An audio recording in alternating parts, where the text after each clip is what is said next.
অসম চৰকাৰে এতিয়া যি উচ্ছেদ অভিযান চলাইছে বিশেষকৈ গোৱালপাৰা গোলাঘাট জিলাৰ উলিয়ামঘাটত আমি এই উচ্ছেদ অভিযানটো আদৰণি জনাইছোঁ। কিন্তু একে সময়তে শিৱসাগৰ জিলাৰ শিৱসাগৰ নগৰৰ 10 নং ৱাৰ্ডত অৱস্থিত এই মৰিবিল নামৰ যি জলাশয় আছিলে এই জলাশয়টো মানে অধিকাংশ মাটিয়ে বেদখল কৰিলে। এতিয়া আপুনি অধিকাংশ পুঁজিপতিৰ হাতত গুচি গ'ল মাটি।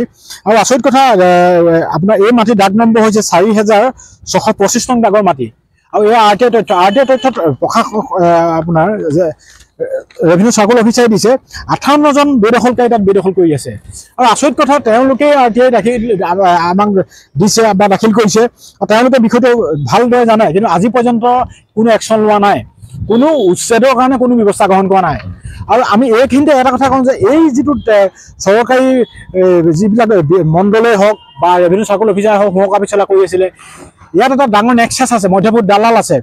সেই মাটিটো যি মৰিবিলৰ মাটি খণ্ড খণ্ডকৈ তেওঁলোকে বিক্ৰী কৰিছে ইয়াত বৃহৎ টকা কোটি টকা ইয়াত লেনদেন আছে। সেইকাৰণে ৰেভিনিউ চাৰ্কল অফিচাৰে হওক মণ্ডলৰ কথা কোৱাই নাই, ৰেভিনিউ চাৰ্কল অফিচাৰ এই উচ্ছেদৰ কাৰণে তেওঁলোক আগ্ৰহ নহয়।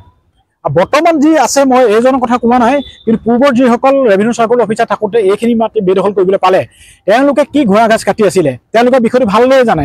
অন্য একো নাই, বৃহৎ টকাৰ লেনদেনত শিৱসাগৰ জিলা শিৱসাগৰ নগৰৰ 10 নং ৱাৰ্ডৰ যি মৰিবিল আছিল তাৰ অধিকাংশ মাটি বেদখল কৰাৰ মূল কাৰণ হৈছে টকা। বৃহৎ কোটি টকাৰ লেনদেন হ'ল।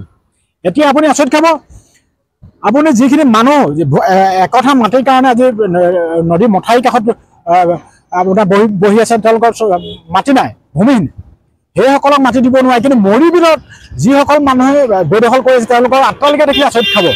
এই পুঁজিপতি গ্ৰাহক গোটেই মাটিডোখৰ গ্ৰাস কৰি পেলালে। আৰু ইয়াৰ মূল কাৰণ হৈছে টকা, বৃহৎ টকাৰ লেনদেন হৈছে, যাৰ বিনিময়ত শিৱসাগৰ জিলাৰ শিৱসাগৰ টাউনৰ মাজমজিয়া 10 নং ৱাৰ্ডত অৱস্থিত মৰিবিল জলাশয়ৰ মাটি বেদখল কৰিবলৈ সুবিধা পালে।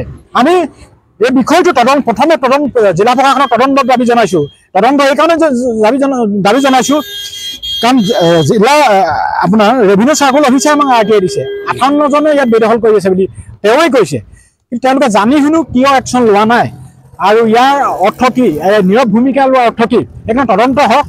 আৰু কোন ৰেভিনিউ অফিচাৰ থাকোঁতে তেওঁলোকে বেদখল কৰিছিলে, তাত কোন মণ্ডল জড়িত আছিলে, কোনে মাটি জোখমাখ কৰি দিছিলে, কোন মধ্যভোগী দালালে কোটি টকা লেনদেন কৰিছিলে, সেইসকল তদন্ত আওতালৈ আহক আৰু তেওঁলোকৰ বিৰুদ্ধে আইনী ব্যৱস্থা লওক। তাৰপিছত বেদখলকাৰীৰ ওপৰত বুলডোজাৰ চলাই দিয়ক। হয়, মানে বিশেষকৈ এতিয়া অকল মৰিবিলে ঐতিহাসিক মৰিবিলে শিৱসাগৰত যমুনাও হৈ আছে, কিন্তু মৰিবিলত অধিকাংশ মাটি। আৰু মৰিবিলত আপুনি আচৰিত খাব, তাত আপুনি পুঁজিপতিৰ গ্ৰাহক গোটেই বিলখন গুচি গ'ল, অধিকাংশ মাটি আপোনাৰ বেদখল কৰিলে। এতিয়া ভূমিহীন মানুহে একঠা মাটিৰ কাৰণে হাহাকাৰ হৈছে। কিন্তু আৰু আচৰিত কথা, টাউনৰ সোঁ মাজত চৰকাৰী কাৰ্যালয় বনাবলৈ মাটি নাই। এতিয়া জেলখন আছে ক'ত, পুখুৰী পাৰত হেলনীয়া টুকুৰা ঠাইত আছে, মাটি নাই। সেইখিনি মাটি এতিয়া এই পুঁজিপতি ব্যক্তিয়ে তেওঁলোকে গ্ৰাস কৰি পেলাইছে। আমি কৈছোঁ যে এইখিনি উচ্ছেদ কৰি চৰকাৰী যিখিনি কাৰ্যালয় আছে, যিখিনি ভাড়াতীয়া অফিচ আছে তাত স্থাপন কৰক। বিশেষকৈ এতিয়া মুখ্যমন্ত্ৰীয়ে কৈ আছে যে যিসকল পূৰ্ববংগীয় মুছলমান বা অবৈধ বাংলাদেশী সেইসকলৰ বিষয়ে উচ্ছেদ চলাই আছে। এতিয়া উজনি অসমতে হ'ব বুলি কৈছে। মই কওঁ উচ্ছেদ বোলা বস্তুটো ধৰ্মৰ ভিত্তিত নহয়, উচ্ছেদটো ধৰ্মৰ ভিত্তিত বিচৰা নাই আমি। হয়, আৰু এতিয়া আপুনি যিখিনি বেদখলকাৰী নাম পাইছে বা বেদখলকাৰী আপোনালোকৰ তথ্যত ফাদিল হৈছে, সেইখিনি বাৰু প্ৰায়খিনিয়ে অবৈধ তেনেকুৱা বাংলাদেশী বা অবৈধ বিদেশী বুলি আপুনি ক'ব নেকি? নহয়, এতিয়া যিখিনি তাত মানে গোৱালপাৰাৰ কথা কৈছে, যিহেতু মই গোৱালপাৰাত আমি শুনিছোঁহে, আমি সংবাদ মাধ্যমৰ যোগেদি শুনিছোঁহে তাত সন্দেহযুক্ত ব্যক্তি বুলি কৈছে।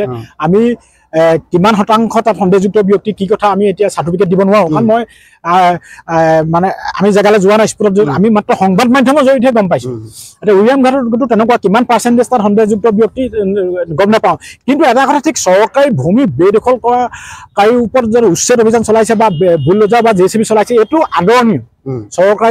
চৰকাৰক আমি আদৰণি জনাইছোঁ, এইটো আদৰণীয় পদক্ষেপ হয়, সেইটো আমি জনাইছোঁ। কিন্তু সন্দেহযুক্ত ব্যক্তি কিমান আছে কি কথা এই সংক্ৰান্তত আমি নাজানো, অৱগত নহয়। কিন্তু সন্দেহযুক্ত ব্যক্তি থকাৰ কাৰণেতো চৰকাৰে একশ্যন ল'বলৈ বাধ্য হৈছে। ঠিক আছে, তাত ল'লে, কিন্তু শিৱসাগৰ নগৰৰ সোঁ মাজত যিটো আপোনাৰ 10 নং ৱাৰ্ডৰ যিখিনি মৰিবিলৰ মাটি যিসকলে বেদখল কৰিছে, এইখিনিও উচ্ছেদ কৰক। কাৰণ চৰকাৰী বহু কাৰ্যালয় এতিয়া ভাড়াতীয়া হিচাপে আছে, আৰু তাত যদি চৰকাৰী কাৰ্যালয় স্থাপন কৰিবলৈ হয়, তেতিয়া চৰকাৰ বহু ৰেভিনিউ ডিপজিট হৈ থাকিব, চৰকাৰ বহুত লাভ হ'ব। উচ্ছেদৰ জৰিয়তে ৰাষ্ট্ৰ লাভ হ'ব লাগিব, ৰাষ্ট্ৰৰ সম্পদ চৰকাৰৰ হাতলৈ ঘূৰাই আনিব লাগিব, আৰু ভৱিষ্যত চৰকাৰ বা চৰকাৰী ব্যৱস্থাই বা ৰাষ্ট্ৰৰ লাভালাভ হ'ব লাগিব। আমি ধৰ্মভিত্তিক বা উচ্ছেদ হ'ব মই সেই কথাটো কোৱা নাই।